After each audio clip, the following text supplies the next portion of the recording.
देखो प्रश्नावली 2.1 का चौथा प्रश्न है। निम्नलिखित संख्या युग्मों का युगलित विभाजन विधि द्वारा महत्तम समापवर्तक यानी HCF ज्ञात कीजिए।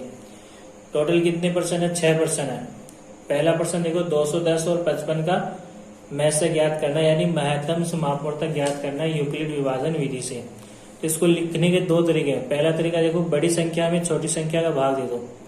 बड़ी संख्या 210, छोटी संख्या 55। 210 में 55 का भाग देंगे कितनी बार जाएगा? 3 बार। 55 का भाड़ा 3 बार बोलेंगे कितना आएगा? 165। ठीक है, 210 में से 165 घटाएंगे कितना बचेगा? 45। ठीक है, जब तक शेषफल 0 न आ जाए तब तक हमें क्या करना है? भाग दोहराता रहना है। ठीक है, तो शेषफल यहाँ पे 0 नहीं है तो हमें अब क्या करना है? 45 के आगे भाग का चिन्ह लगाएंगे और उसके अंदर क्या लिखेंगे? जो पिछले स्टेप में भाजक था, भाजक यहाँ पे कितना था? 55, उसको कहाँ लिखना है? इस भाग के अंदर। ठीक है, यानी 55 में हमें किसका भाग देना है? 45 का। तो 55 में 45 का भाग कितनी बार जाएगा? 1 बार। 45 एकम 45। ठीक है, 55 में से 45 घटाएंगे कितना बचेगा? 10। शेषफल अभी भी 0 नहीं है तो हमें क्या करना है? वापस 10 के आगे भाग का चिन्ह लगाना है और अंदर क्या लिखेंगे? जो पिछले स्टेप में भाजक था, पिछले स्टेप में भाजक यहाँ पे कितना था? 45, उसको कहाँ लिखना है? अंदर। अब हमें क्या करना है? 45 में भाग देना है किसका? 10 का। कितनी बार जाएगा? 10 चौक 40, 4 बार। ठीक है, 40 आ गया। अब हमें क्या करना है? 45 में से 40 घटाएंगे कितना बचेगा? 5। शेषफल 5 आ रहा है यानी 0 नहीं आ रहा अभी भी, तो हमें वापस क्या करना है? 5 के आगे भाग का चिन्ह लगाना है और अंदर क्या लिखेंगे? जो पिछले स्टेप में भाजक था, पिछले स्टेप में भाजक यहाँ पे कितना था? 10, उसको कहाँ लिखेंगे? अंदर। ठीक है, 10 में 5 का भाग देंगे कितनी बार जाएगा? 2 बार। 5 दूनी 10। 10 में से 10 घटाएंगे कितना बचेगा? 0, यानी शेषफल कितना आ रहा है? 0 आ रहा है। तो जब शेषफल 0 आ रहा है उस समय भाजक कितना था? यहाँ पर 5, और वही हमारा आंसर है। यानी में से कितना आ गया? 5 आ गया। अतः में से बराबर कितना आ गया? 5। और में से किसका है? 210 और 55 का। ठीक है, 210 और 55 का में से कितना आ गया? 5। अब इसका दूसरा तरीका देखो, जो कॉपी में हमें लिखना है कि 210 व 55 में यूक्लिड विभाजन प्रमेय लगाने पर। ठीक है, यूक्लिड विभाजन प्रमेय क्या होती है? A बराबर B गुणा Q प्लस R, ये यूक्लिड विभाजन प्रमेय है। जहां पर A क्या होता है? भाज्य, B को हम क्या कहते हैं? भाजक, Q को हम क्या कहते हैं? भागफल, R को हम क्या कहते हैं? शेषफल। ठीक है, तो 210 व 55 में हमें क्या करना है? यूक्लिड विभाजन प्रमेय लगानी है। तो A की जगह कितना आ जाएगा? 210, B की जगह कितना आ जाएगा? 55। ठीक है, तो 210 में 55 का भाग देंगे तो भागफल कितना आएगा? 3। ठीक है, देख लो यहाँ पर भागफल कितना आएगा? 3, और शेषफल कितना आएगा? 45। ठीक, तो भागफल यहाँ पे कितना आ गया? 3, और शेषफल कितना आ गया? 45। अभी दूसरे स्टेप में हमें क्या लिखना है? यहाँ r is not equal to 0, यानी r 0 के बराबर नहीं है। अतः 55 और 45 में पुनः यूक्लिड विभाजन प्रमेय लगाने पर। ठीक है, तो A की जगह कितना आ जाएगा? 55, B की जगह कितना आ जाएगा? 45। ठीक है, 55 में 45 का भाग देंगे, 55 में 45 का भाग देंगे तो भागफल कितना आएगा? 1, और शेषफल कितना आएगा? 10। लिख लो, 55 में 45 का भाग देंगे तो भागफल कितना आएगा? 1, और शेषफल कितना बचा? 10। शेषफल अभी भी 0 नहीं आ रहा तो तीसरा स्टेप शुरू करेंगे। यहाँ r is not equal to 0, यानी r 0 के बराबर नहीं है। अतः 45 व 10 में पुनः यूक्लिड विभाजन प्रमेय लगाने पर। ठीक है, तो अब की बार A की जगह कितना आ जाएगा? 45, और B की जगह कितना आ जाएगा? 10। यानी 45 में हमें किसका भाग देना है? 10 का। देखो 45 में हमें 10 का भाग देना है तो भागफल कितना आएगा? 4, और शेषफल कितना बचेगा? 5। लिख लो, 45 में अगर 10 का भाग देंगे तो भागफल कितना आया? 4, और शेषफल कितना आ गया? 5। यहाँ पर देखो शेषफल अभी भी 0 नहीं आ रहा है तो हमें क्या करना है? चौथा स्टेप शुरू करना है।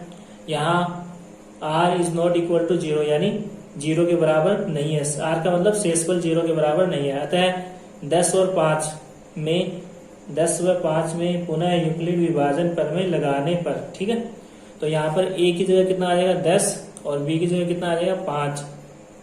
10 में 5 का भाग देंगे, 10 में 5 का भाग देंगे कितनी बार जाएगा? 2 बार। ठीक है, 5 दूनी 10, शेषफल यहाँ पे कितना बचेगा 0, यानी 10 में से 10 घटाएंगे कितना बचेगा 0, लिख लो। भागफल 2 और शेषफल 0। अब यहाँ पे देखो r किसके बराबर आ रहा है 0 के बराबर, यानी शेषफल किसके बराबर आ रहा है 0 के बराबर। अतः 210 व 55 का मैस है कितना हो जाएगा 5। 5 क्यों? क्योंकि जब शेषफल 0 आ रहा है उस समय भाजक यही तो था 5, ठीक है, वही हमारा आंसर होता है। तो 210 और 55 का मैस है कितना आ गया 5, ठीक है। देखो प्रश्नावली 2.1 का चौथे का दूसरा प्रश्न है, 420 और 130 का महत्तम समापवर्तक हमें ज्ञात करना है, ठीक है, यूक्लिड विभाजन विधि से। तो इसका पहला तरीका देखो, हमें क्या करना है, बड़ी संख्या में छोटी संख्या का भाग देना है, ठीक है। तो बड़ी संख्या यहाँ पे कितनी है 420, 420 में हमें किसका भाग देना है 130 का, ठीक है। तो 420 में 130 का भाग देंगे कितनी बार जाएगा 3 बार जाएगा। 130 का पड़ा 3 बार बोलेंगे तो कितना आएगा 390, ठीक है। 420 में से 390 घटाएंगे कितना बचेगा 30। अब देखो यहाँ पर शेषफल 0 के बराबर नहीं है, जब तक शेषफल 0 नहीं आ जाए तब तक हमें क्या करना है भाग देते रहना, ठीक है। अब हमें क्या करना है 30 के आगे भाग का चिन्ह लगाना है और इसके अंदर क्या लिखेंगे जो पिछले स्टेप में भाजक था, ठीक है। और पिछले स्टेप में हमने किसका भाग दिया था 130 का, उसको कहाँ लिखना है यहाँ अंदर लिखना है, ठीक है। तो 130 को यहाँ लिखना है। अब हमें क्या करना है 130 में 30 का भाग देना है, कितनी बार जाएगा 4 बार, ठीक है। तो 30 का पड़ा 4 बार बोलेंगे कितना आएगा 120। 130 में से 120 घटाएंगे शेषफल कितना बचा 10। यहाँ देखो शेषफल अभी भी 0 के बराबर नहीं है, ठीक है। तो हमें वापस क्या करना है 10 के आगे भाग का चिन्ह लगाना है और इसके अंदर क्या लिखेंगे जो पिछले स्टेप में भाजक था, ठीक है। पिछले स्टेप में हमने किसका भाग दिया था 30 का, उसको यहाँ लिखना है अंदर। 30 में अब किसका भाग देना 10 का, कितनी बार जाएगा 3 बार, 10 दिया 30, ठीक है। 30 में से 30 घटाएंगे कितना बचेगा 0। तो शेषफल 0 आ रहा है, जब शेषफल 0 आ रहा है उस समय भाजक कितना है यहाँ पर 10, और वही हमारा क्या आंसर है, यानी में से कितना आ गया 10 आ गया। तो नीचे लिख दो, आता है में से बराबर कितना होगा 10, ठीक है। अब हमें इसको कॉपी में कैसे लिखना है यूक्लिड विभाजन प्रमेय के रूप में, ठीक है, वो देख लो। अब पहले वो देख लो यूक्लिड विभाजन प्रमेय क्या होती है, ए बराबर बी गुणा क्यू प्लस आर, ये क्या है यूक्लिड विभाजन प्रमेय, इस रूप में हमें लिखना है कॉपी में। तो सबसे पहले देखो 420 व 130 में यूक्लिड विभाजन प्रमेय लगाने पर तो ए की जगह क्या आ जाएगा बड़ी संख्या 420, यानी भाज्य हो जाएगा 420, और बी की जगह यहाँ पे क्या आ जाएगा छोटी संख्या 130, यानी भाजक हो जाएगा 130। अब हमें करना क्या है 420 में 130 का भाग देना, ठीक है। 420 में 130 का भाग देंगे तो भागफल कितना आएगा 3 और शेषफल कितना आएगा 30, ठीक है। शेषफल कितना आ गया 30। तो यहाँ पे Q क्या है भागफल, तो भागफल की जगह कितना आ गया 3 प्लस शेषफल की जगह यहाँ पे कितना आ गया 30। R क्या है शेषफल, तो R की जगह कितना आ गया 30। अब देखो यहाँ पर शेषफल 0 के बराबर नहीं है तो हमें क्या करना है दूसरा स्टेप लिखना है, और दूसरे स्टेप में क्या लिखना है यहाँ R is not equal to 0, यानी शेषफल 0 के बराबर नहीं है। अतः 130 और 30 भाजक और शेषफल में 130 व 30 में पुनः यूक्लिड विभाजन प्रमेय लगाने पर, ठीक है।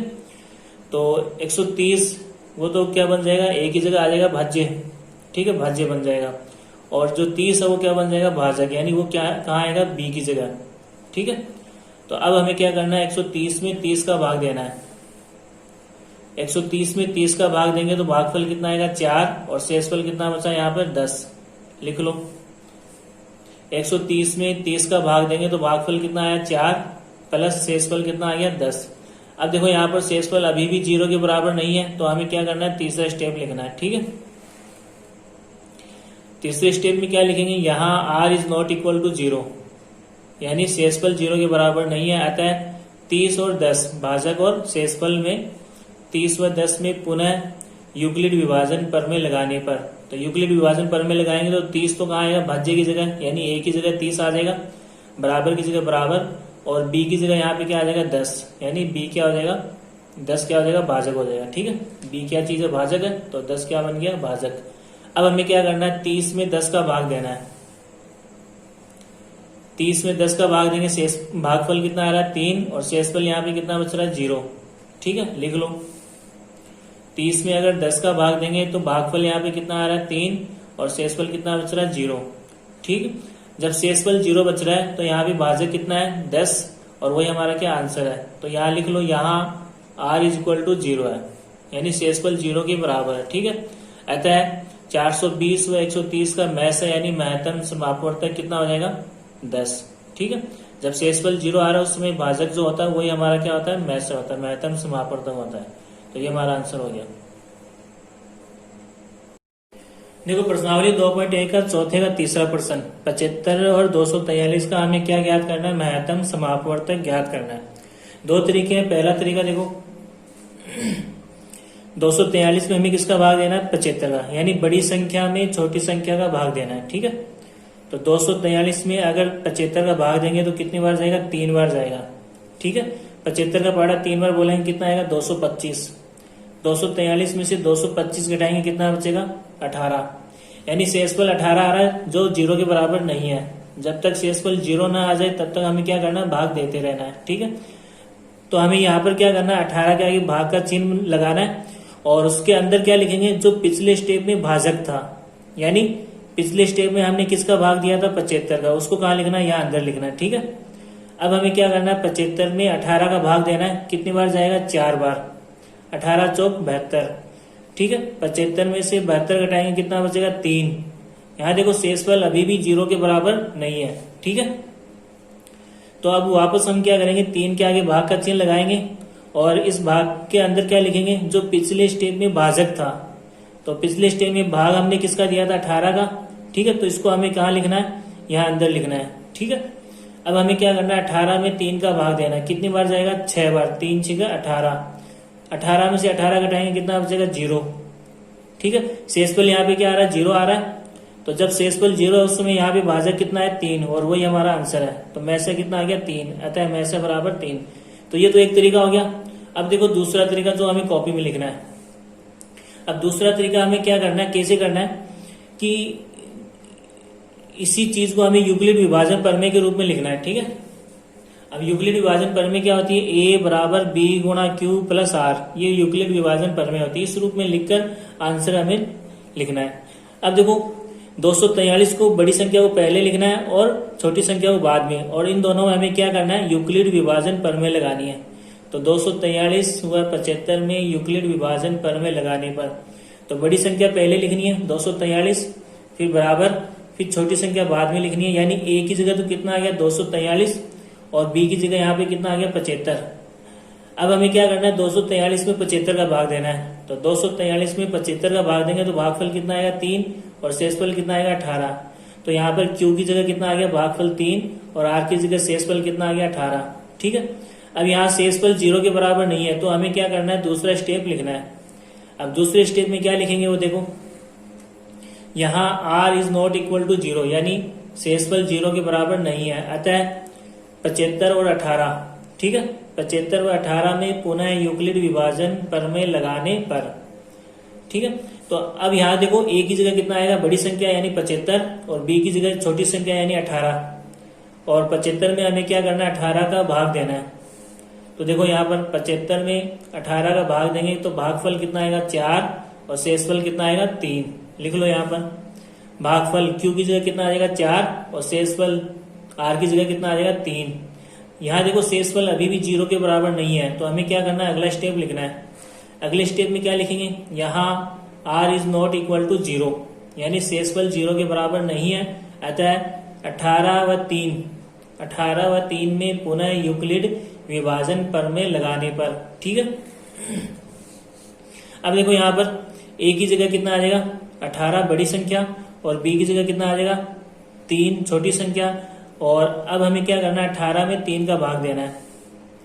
18 में 3 का भाग देना है, कितनी बार जाएगा 6 बार, यानी भागफल 6, 6 3 18, 18 में से 18 घटाएंगे, शेषफल कितना बच रहा है 0।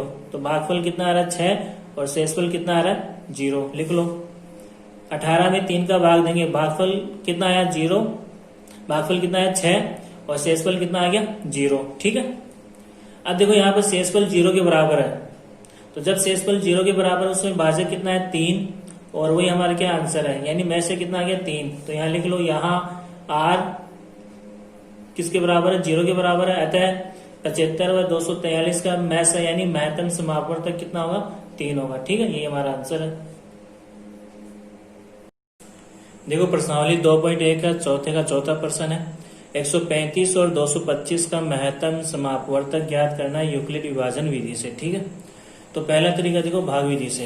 पहले तरीके में हम क्या करते हैं, बड़ी संख्या में छोटी संख्या का भाग देते हैं। तो यहाँ पे बड़ी संख्या कितनी है 225, और 225 में हमें किसका भाग देना है 135 का।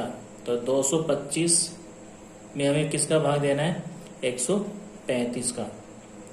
225 में 135 का भाग कितनी बार जाएगा, एक बार जाएगा। 135 का पड़ा एक बार, यानी 135 को किससे गुणा करना है, 1 से गुणा करेंगे कितना आएगा 135 आएगा। 225 में से 135 घटाएंगे कितना बचेगा 90। ठीक है, यहाँ शेषफल 0 के बराबर नहीं है, तो हमें क्या करना है, वापस आगे भाग देना है। 90 का भाग किस में देना है, तो 90 के आगे भाग का चिन्ह लगाओ, और 90 का भाग किस में देना है, जो पिछले स्टेप में भाजक था। ठीक है, तो पिछले स्टेप में हमने किसका भाग दिया था 135 का, तो हमें 135 को कहाँ लिखना है, यहाँ अंदर लिखना है। ठीक है, अब हमें क्या करना है, 135 में 90 का भाग देना है।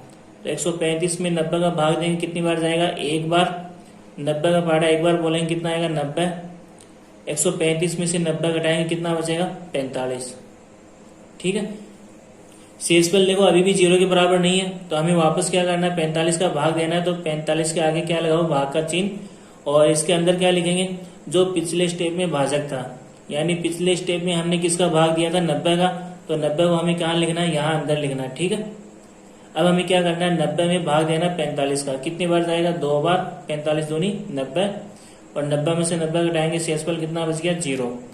तो यहाँ शेषफल कितना आ रहा है 0 आ रहा है, तो जब शेषफल 0 आ रहा है उस समय भाजक यहाँ पे कितना है 45। तो वही हमारा क्या आंसर है, अतः हमारा आंसर कितना हो गया, अतः में से बराबर कितना हो गया 45।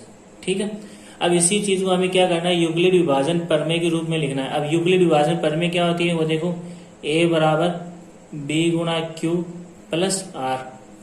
ठीक है, इस रूप में लिखना है। तो देखो, तो पहले हमें क्या करना है, बड़ी संख्या लिखनी है, उसके बाद में हमें छोटी संख्या। तो 225 व 135 में यूक्लिड विभाजन प्रमेय लगाने पर, तो यूक्लिड विभाजन प्रमेय लगाएंगे तो पहले क्या लिखना है हमें, बड़ी संख्या, यानी a की जगह कितना आ जाएगा 225। ठीक है, जो भाज्य है, और फिर बराबर का चिन्ह। b की जगह यहाँ पे छोटी संख्या आएगी, कितनी है 135। ठीक है, जो क्या बन जाएगी भाजक। अब हमें क्या करना है, 225 में 135 का भाग देना है। 225 में 135 का भाग देंगे तो भागफल कितना आएगा 1, और शेषफल कितना बचेगा 90। लिख लो, तो भागफल की जगह कितना आ गया 1 प्लस शेषफल की जगह कितना आ गया 90। यहाँ शेषफल 0 के बराबर नहीं है। ठीक है, अतः हमें क्या करना है, दूसरा स्टेप लिखना है। तो दूसरे स्टेप में क्या लिखेंगे, यहाँ r is not equal to 0, यानी शेषफल 0 के बराबर नहीं है। अतः भाजक और शेषफल यानी 135 और 90 में पुनः यूक्लिड विभाजन प्रमेय लगाने पर। ठीक है, तो a की जगह कितना आ जाएगा 135 बड़ी संख्या, और b की जगह क्या आ जाएगा 90 छोटी संख्या। अब हमें क्या करना है, 135 में 90 का भाग देना है। ठीक है, 135 में 90 का भाग देंगे तो भागफल कितना आएगा 1, और शेषफल कितना बचा 90। लिख लो, भागफल कितना आ गया 1 प्लस शेषफल कितना बच गया 45। अब यहाँ देखो शेषफल 0 के बराबर नहीं है, तो हमें क्या करना है, अगला स्टेप लिखना है 3 नंबर। उसमें क्या लिखेंगे हम, यहाँ r is not equal to 0, यानी शेषफल 0 के बराबर नहीं है। आता है भाजक और शेषफल यानी 90 और 45 में पुनः यूक्लिड विभाजन प्रमेय लगाने पर। तो देखो यहाँ पर a की जगह कितना आ गया 90, और b की जगह कितना आ गया 45। ठीक है, 90 में अब हमें क्या करना है 45 का भाग देना है। तो 90 में 45 का भाग देंगे कितनी बार जाएगा 2 बार। शेषफल कितना बचा 0, यानी भागफल कितना आया 2 और शेषफल कितना आया 0। लिख लो, यहाँ पर भागफल कितना आ गया 2 और शेषफल कितना आ गया 0। ठीक है, अब यहाँ देखो शेषफल 0 के बराबर आ रहा है, तो जब शेषफल 0 है तो उस समय यहाँ पे हमने किसका भाग दिया है 45 का, यानी 45 का भाग देने पर शेषफल 0 आ रहा है। तो आंसर हमारा क्या होगा 45, यानी में से कितना हो जाएगा 45। तो लिख लो इसको, यहाँ r इज इक्वल टू 0, अतः 135 व 225 का मैस है, यानी महत्तम समापवर्तक कितना हो जाएगा 45। ठीक है, ये हमारा आंसर है। देखो प्रश्नावली 2.1 चौथे का 500 प्रश्न है। 196 और 38,220 का महत्तम समापवर्तक ज्ञात करना है। ठीक है, तो पहला तरीका देखो भाग विधि से हमें क्या करना है, बड़ी संख्या में 38,220 में, यानी बड़ी संख्या में किसका भाग देना है, छोटी संख्या का। छोटी संख्या यहाँ पे कितनी है 196। तो देखो पहले 3 अंक लेंगे 382, 382 में 196 का भाग देंगे, कितनी बार जाएगा, एक बार जाएगा। ठीक है, तो 196 का पढ़ा अगर एक बार बोलेंगे कितना आएगा 196 आएगा, और यहां घटाएंगे तो कितना बचेगा 6। ठीक है, और यहां कितना बचेगा 8, और यहां पे कितना बचेगा 1। 186 बचेगा, 12 में से 6 गए 6, यहाँ पे कितना बच गया 17 में से 9 गए 8, यहाँ पे कितना बच गया 2 में से 1 गया 1। अब हमें क्या करना है, आगे अगला अंक उतारना है 2, तो यहाँ पे नया भाज्य कितना हो गया 1862। अब हमें क्या करना है 1862 में किसका भाग देना है 196 का, कितनी बार जाएगा 9 बार जाएगा। ठीक है, 196 का पड़ा 9 बार बोलेंगे तो कितना आएगा 1764। 1862 में से 1764 घटाएंगे कितना बचेगा 98। फिर आगे से हमें क्या करना है, अगला अंक उतारना है। अगला अंक कौन सा है 0, तो नया अंक उतारने में नया भाज्य कितना बन गया 980। अब हमें क्या करना है 980 में किसका भाग देना है 196 का, कितनी बार जाएगा 5 बार। 196 का पड़ा 5 बार बोलेंगे कितना आएगा 980 आएगा, और 980 में से 980 घटाएंगे शेषफल कितना बचेगा 0। यानी 38,220 में अगर 196 का भाग देंगे तो भागफल कितना आएगा 195, और शेषफल कितना आएगा 0। यानी शेषफल 0 आ रहा है, तो जब शेषफल 0 आ रहा है उस समय भाजक कितना है 196, तो यही हमारा क्या आंसर है। तो मैथ से कितना आ गया 196। अब हमें इसको क्या करना है, यूक्लिड विभाजन प्रमेय के रूप में लिखना है।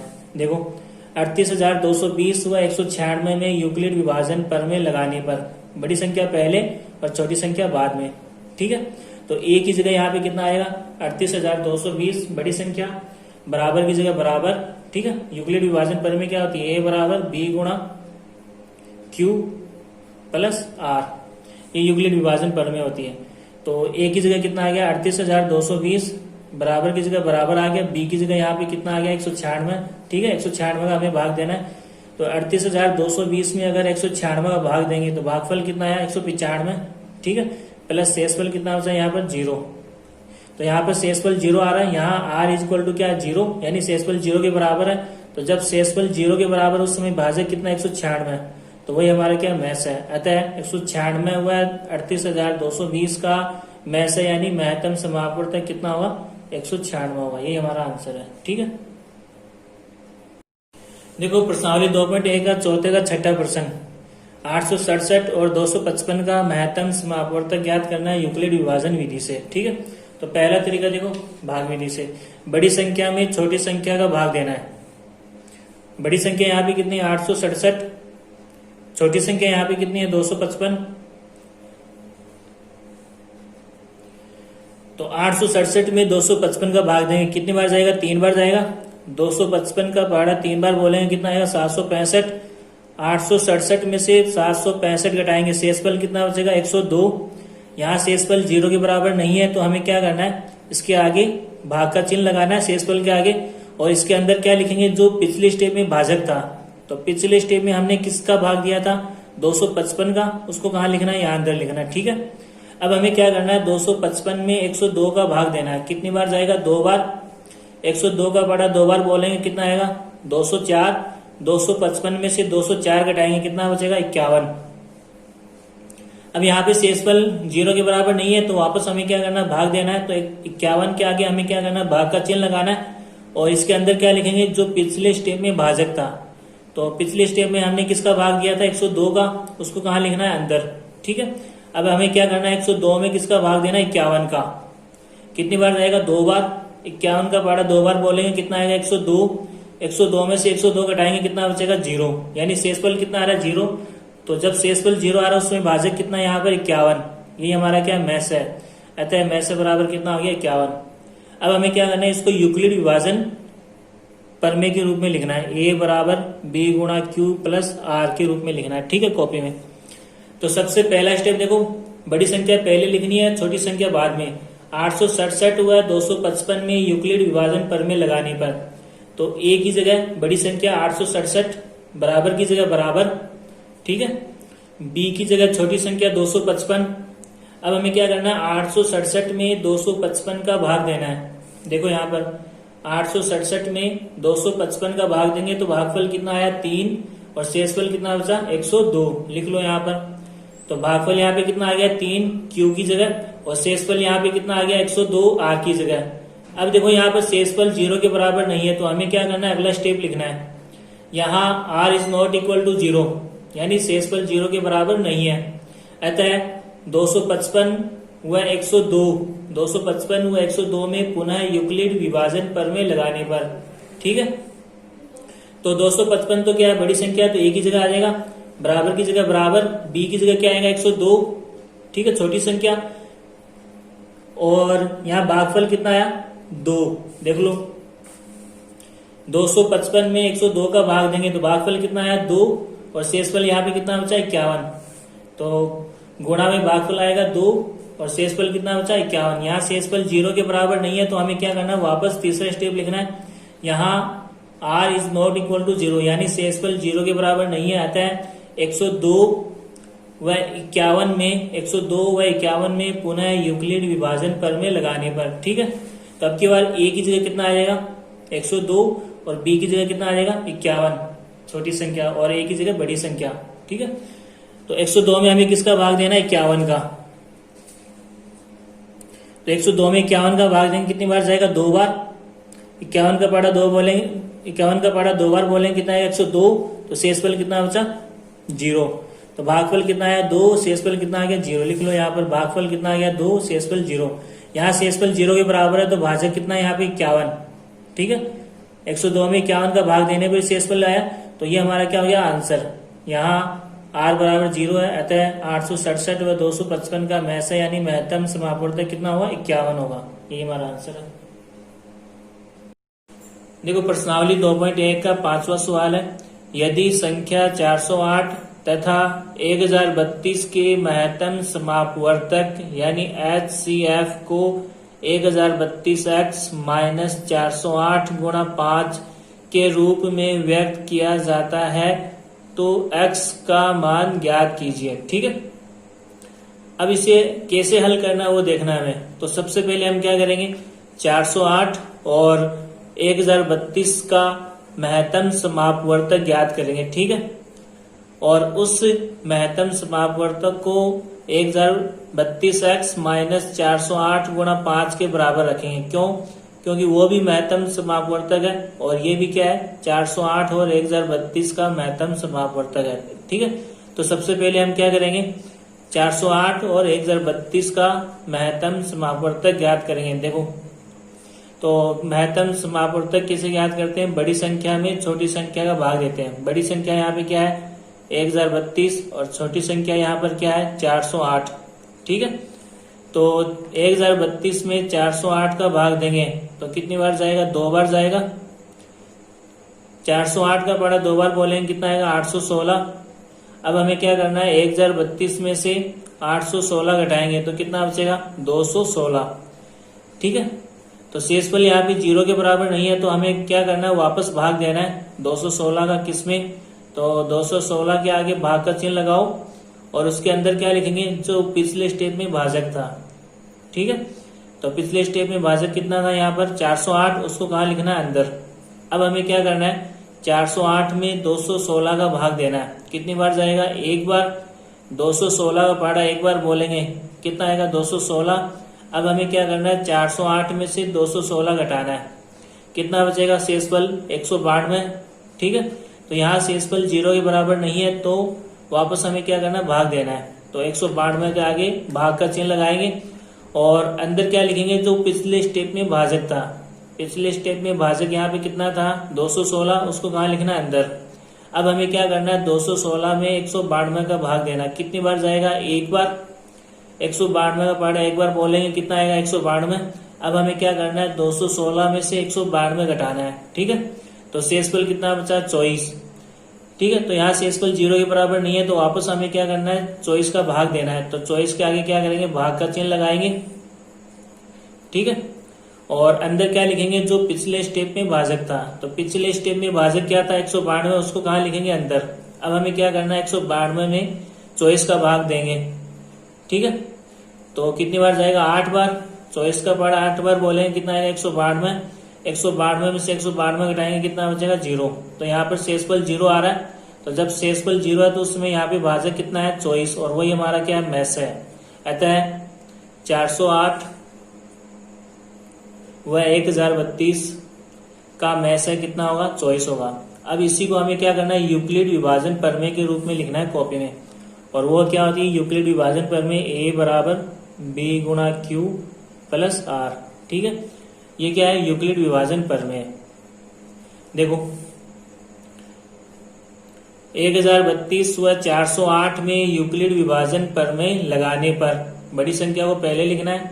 तो 1032 पहले आएगा A की जगह। ठीक है, उसके बाद में बराबर का चिन्ह, उसके बाद में छोटी संख्या बाद में आएगी, 408 B की जगह आ जाएगा। अब हमें क्या करना है, 1032 में 408 का भाग देना है। ठीक है, 1032 में 408 का भाग देंगे तो भागफल कितना आया 2, शेषफल कितना आया 216। लिख लो यहाँ पर भागफल की जगह 2 प्लस शेषफल की जगह 216। यहाँ शेषफल 0 के बराबर नहीं है, तो हमें क्या करना है, दूसरा स्टेप लिखना है। दूसरे स्टेप में क्या लिखेंगे, यहाँ r is not equal to 0, यानी शेषफल 0 के बराबर नहीं है। अतः भाजक और शेषफल में क्या करना है, वापस यूक्लिड विभाजन प्रमेय लगानी है। तो भाजक यहाँ पे कितना है 408, शेषफल यहाँ पे कितना है 216। तो 408 व 216 में पुनः यूक्लिड विभाजन प्रमेय लगाने पर, तो 408 तो किसकी जगह आएगा, A की जगह, बड़ी संख्या है। ठीक है, बराबर की जगह बराबर, और B की जगह यहाँ पे क्या आ जाएगा 216। अब हमें क्या करना है, 408 में 216 का भाग देना है।